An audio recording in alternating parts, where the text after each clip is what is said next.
Now, a very important message from my good friends, Haley Elizabeth Prowse and Maureen Shields. Unfortunately, I'm going to have to bleep out the bad words when I do this.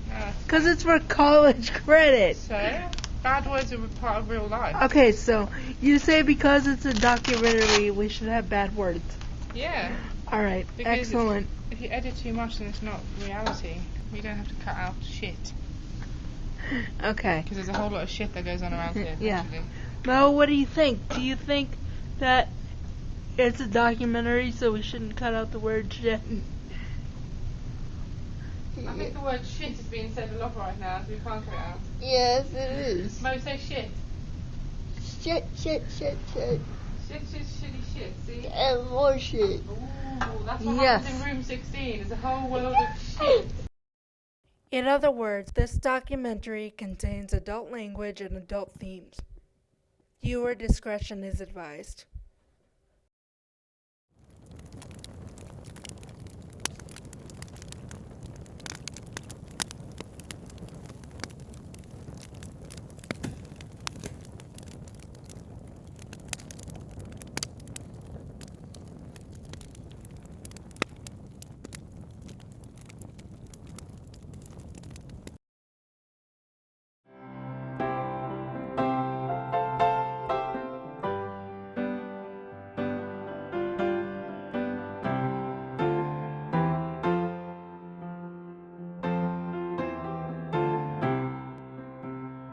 I have what's commonly called cerebral palsy.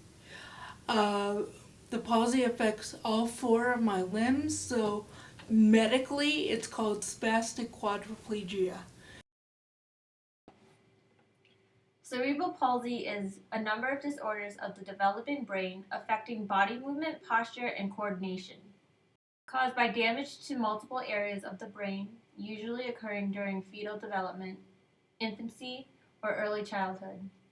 Not a disease, not progressive, nor communicable. That doesn't mean that I'm a quadriplegic. It doesn't mean that I'm paralyzed. Quadriplegic just means, in this case, that all four of my limbs are affected. I've always been in a power wheelchair. I've never really been able to push a manual chair effectively to get along and, do my life. So when I was 3 years old, I was put in my first wheelchair.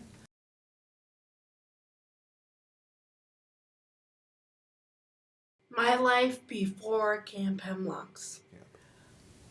When I was a little girl, I was mainstreamed in all my school classes. I was the only person in a wheelchair in my school. So I felt really alone and isolated, and except for my parents, I had no one to talk to about my disability. I thought that my disability was, a curse, and I was definitely not normal.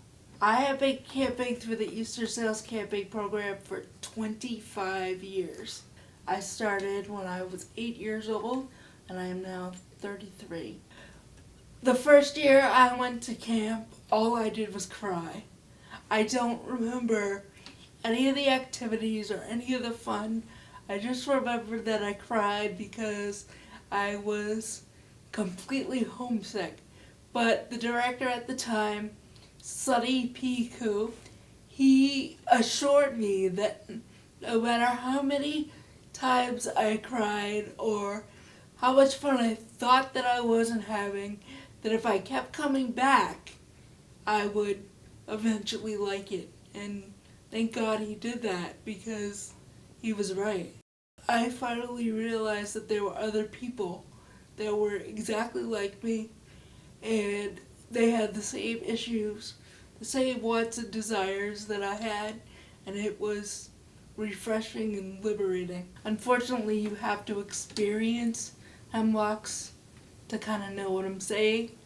I remember sharing cabin 5 and 6 with people like Shana Licitano, Stephanie Sinelli, Cheryl Price, and they were kind of like my big sisters. I couldn't have asked for better people to look to as role models.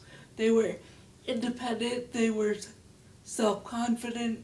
I met this group of guys and one girl who wasn't disabled. She was there as an able-bodied person to experience camp life. We called it the Buddy program.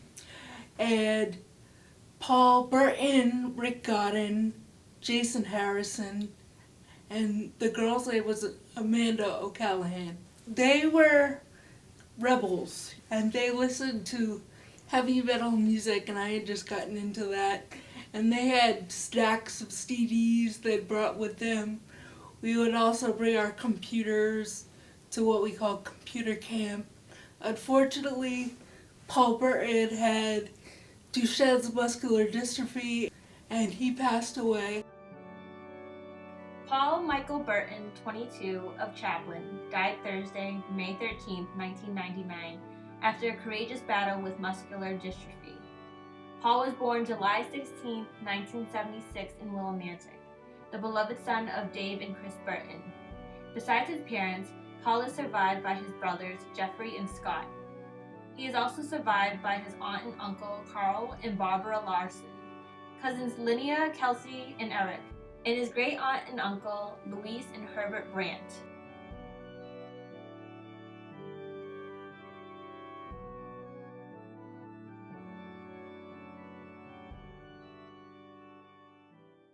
Just because we have a physical disability does not always mean that we have an intellectual disability. I'll give you the most wonderful example. My best camp friend in the universe, her name is Carly Mariah Bobensky. She has severe cerebral palsy. Ladies and gentlemen, Carly Mariah Bobensky is going on a boat. Let us witness this awesome spectacle.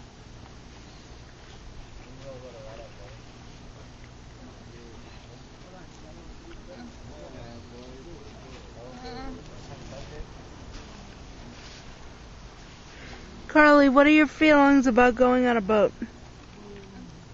Are you psyched?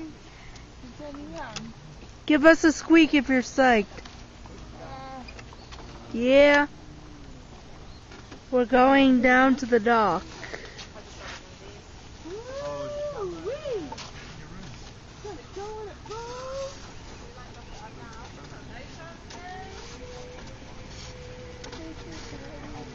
Nice close-up of Cass' butt.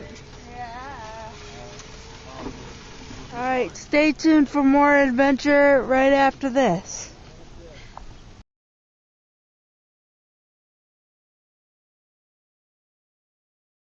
She speaks through synthesized voice. She controls that synthesized voice, that computer system, with a head switch. This is a diagram of Carly's communication system. Her laptop is attached to the tray of her wheelchair. Her head switch, called a rocker, is attached to her headrest. A software program called Easy Keys allows her keyboard access. The program scans a grid of letters. When the letter she wants is highlighted, she taps her rocker switch with the side of her head. After entering a few letters, the program will try and predict the word she wants to say. When she finds the word she wants, she taps her rocker switch again.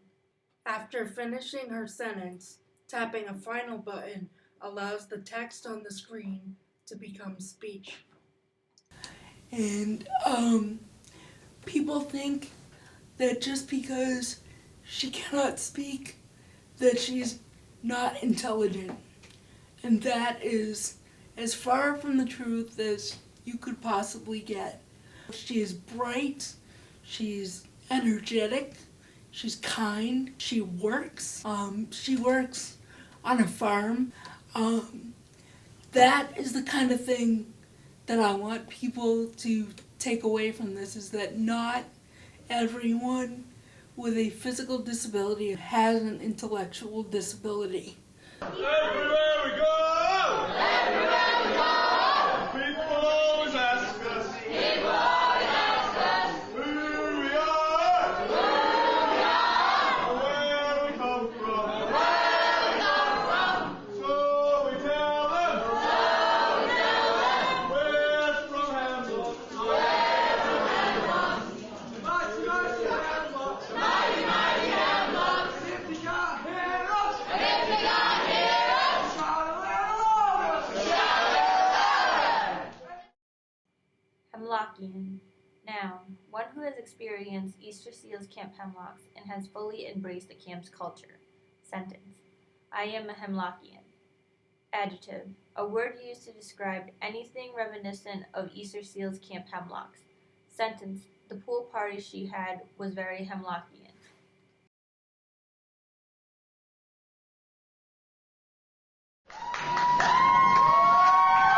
Experience. Camp Hemlocks.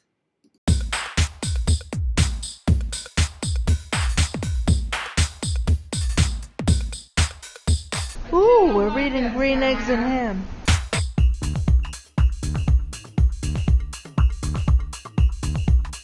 You do not like green eggs and ham.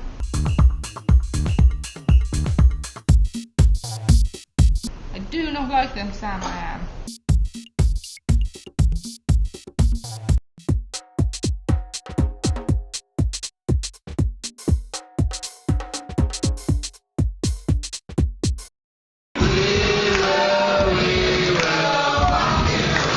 Rock you. We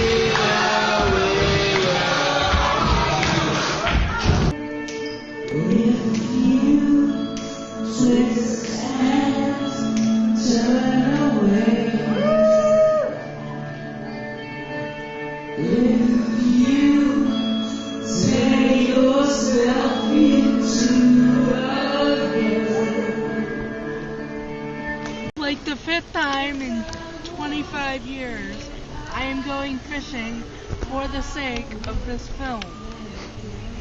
You should all feel very honored because I don't like fishing.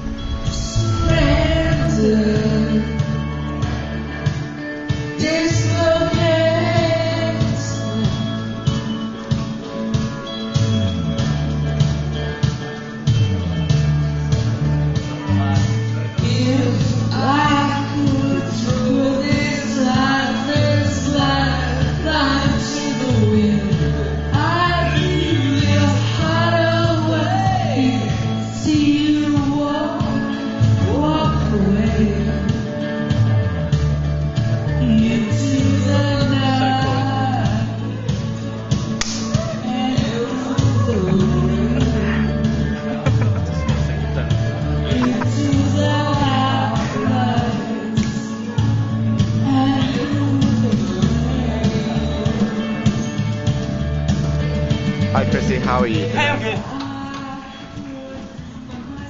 really good, thank you. Yeah. How's camp? Camp is epic. Yeah. This is Anthony at his computer, and his camp video is rendering, and it has 5 minutes left, but he chose to wait till the end of the movie to render all his footage and wonders why it takes so long. 5 minutes. Hey, Francie. This is Francie's fiance, Jose. Hi, Jose. How are you guys? Good. When's the wedding? You'll let me know what it is, okay? Alright, I'll send the wedding present. Alright. Talk to you guys later, okay? Bye. This is Fergal, and Fergal's from Ireland. Say hi, Fergal. Hi Chrissy. How are you, Fergal? I'm amazing. This is Fergal's second year at camp. This is my second year at camp, and I come back to meet all the people that I've seen last year and all the new people that are coming this year. Sweet. And what do you like best about camp? Definitely the campers. Awesome.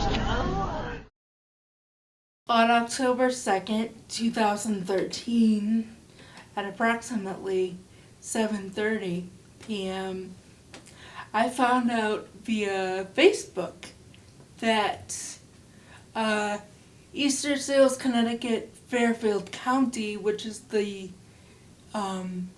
piece of Easter Seals that funds and runs Camp Hemlocks, decided to close it. The executive director of Easter Seals made the decision to close the camp, but it was made in conjunction with the camp board of directors. In a statement, Executive Director Dr. Rosalind Burton Robertson says, closing Camp Hemlocks is a decision that was not made lightly, but after an extensive review, this was the best decision for the organization and the people we serve. The 25 people who served 500 summer campers every season will now be out of work. Betrayal is the only truth that sticks. Arthur Miller. We are forever changed. Carly's testimony. I am someone who really loved Camp Hemlocks for all 21 years that I went there. I look forward to summer camp all year long, and each summer my camp experience was fantastic. Sometimes it was the activities that were lots of fun, but usually it was the counselors and seeing my friends that made each summer so special. Since I cannot walk, talk, or use my hands because of severe cerebral palsy, I usually had an adult with me most of the time. My mom, my one-on-one school helper, or my after-school personal care attendant. Camp was the first time I was on my own without grown-ups who really knew me. It made me learn to tell people what I wanted on my computer or language board in very clear ways, so it helped my communication skills improve. The new friends I made, especially Chrissy, Dee, and Mo, who are now my best friends, really helped the counselors understand me. We quickly became good friends and roomed together every summer. We would talk all night, share secrets about boys, and gossip. Most of all, we shared lots of laughs. And at night, because I did not have my computer with me in bed, the only way for me to communicate were through sounds.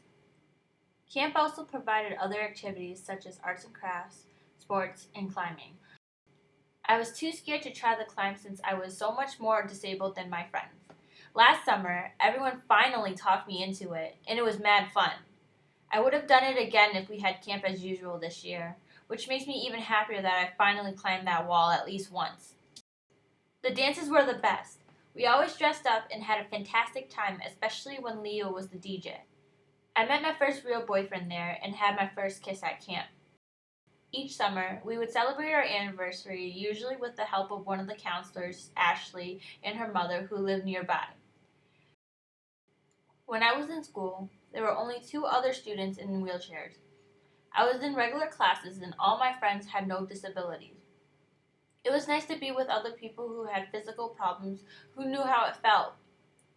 Now I'm in a day program, and because my physical disabilities are so bad, I am with people who have serious learning and communication problems.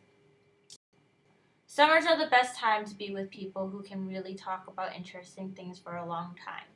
With the camp closing, I am no longer able to do so. I am so very sad that Camp Hemlocks is gone. It leaves a big hole in my life.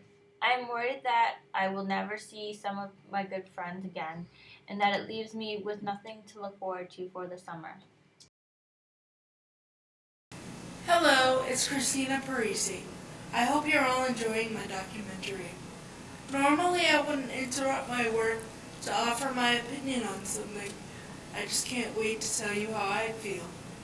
I completely understand that the economy is bad right now, and money is scarce for nonprofits.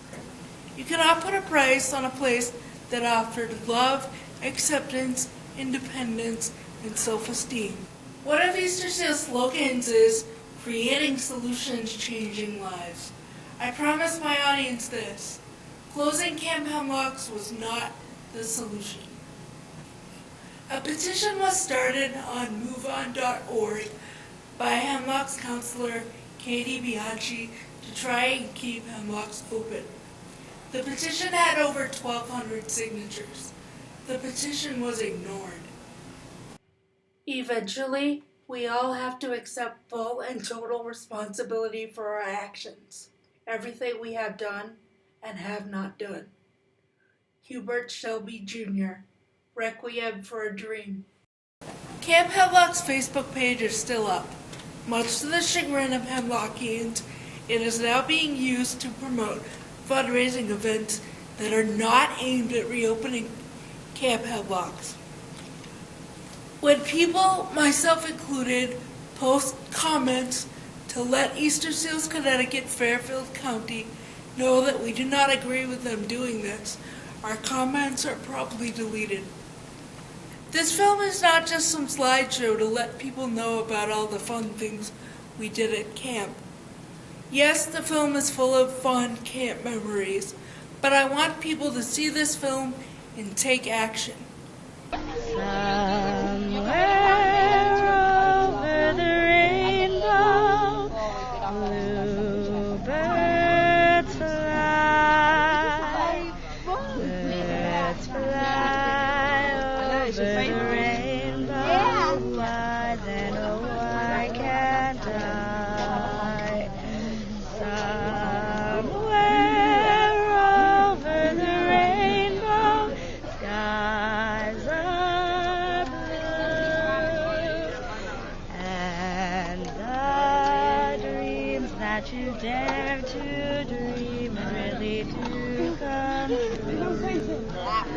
Someday I'll wish upon a star and wake up where the clouds are far behind me, where troubles melt like lemon drops away above the chimney tops.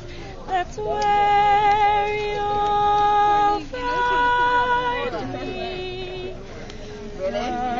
Somewhere over the rainbow, bluebirds fly over the rainbow. Why then, oh why can't I?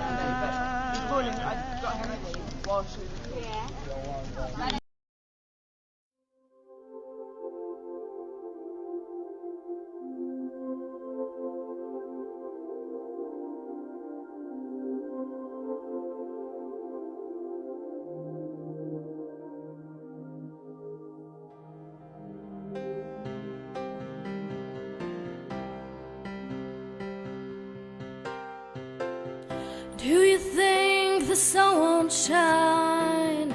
Do you think life doesn't matter? Well, all that has to change. Now it's time to rearrange. Make your life really shine. Wait until the stars align. Just do me a favor and smile.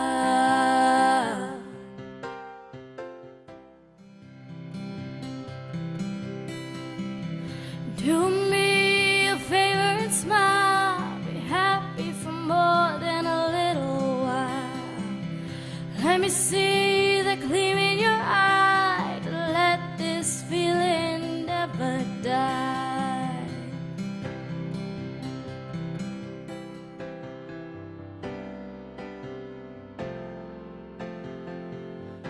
All the bad in this world, it's time for happiness to be unfurled. It doesn't matter who you are, shine brighter than any star.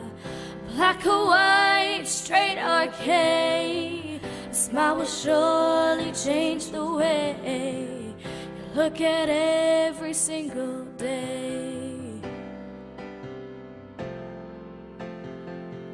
Some of you may think that life ain't what it seems. You throw your dreams away. Happiness can never stay. But think back to the time when a smile was not a crime. You were only 8 years old, and life to you was diamond and gold.